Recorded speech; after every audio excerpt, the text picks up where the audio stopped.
Hello, my name is Kolo, and welcome back to the third episode review of Spice and Wolf 2024.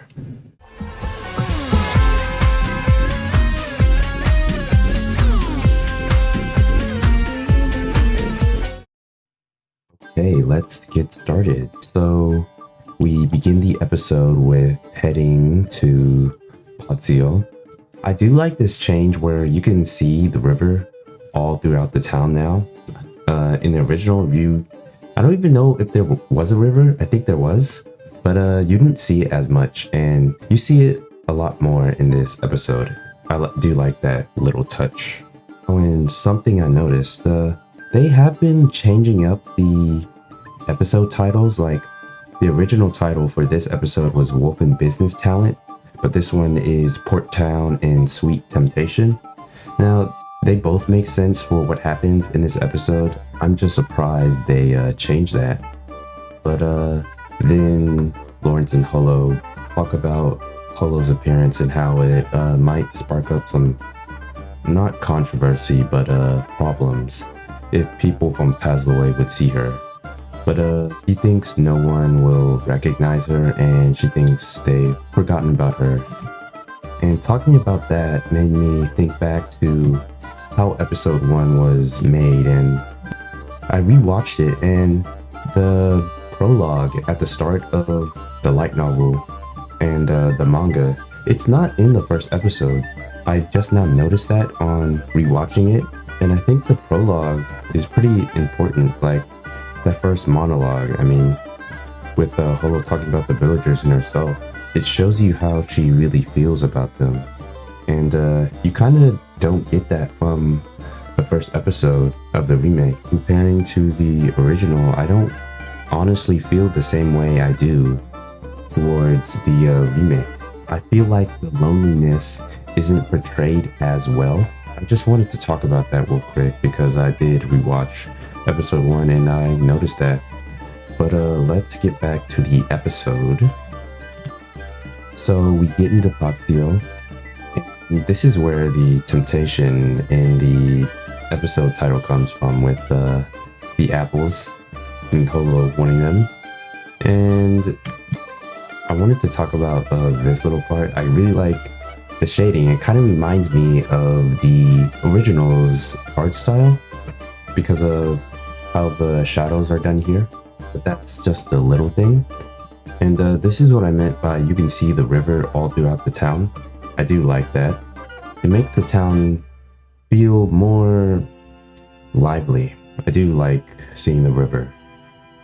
And then we go to the trading guild to sell these marten furs. And Holo does a wonderful job getting the price from, what was it, 140 to 210. She got the price up by 50%, which is not a small feat. Like, she did say it was her first time, but it was learned from one of the merchants that went through the village.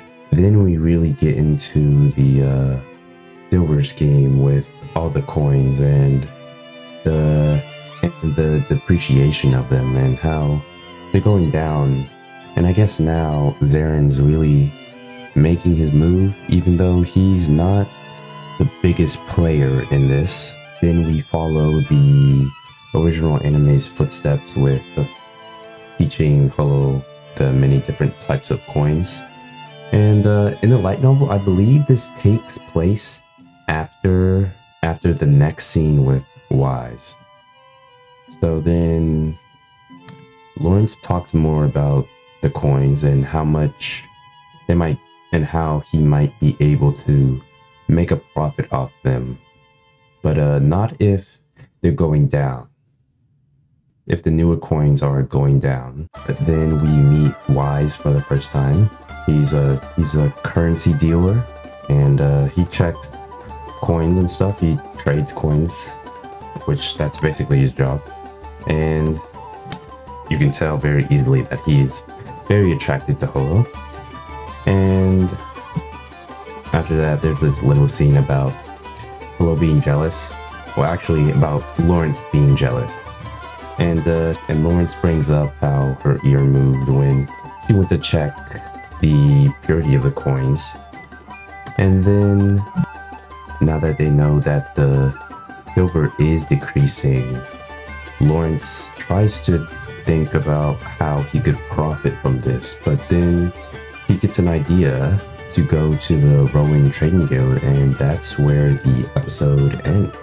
And also, I am getting to like both the ending and the opening more. They really do fit. I guess I didn't talk about the music, but I do like the music at the point where we get to sell the burrs, and when Lawrence is teaching Hello about the different coins. Those are the standouts to me. And I believe that this episode followed episode 3 from the original 1-to-1. I didn't see any major changes, but there could be little ones like dialogue wise. But I think I'm going to end today's review here. Tune in next week to see what happens next.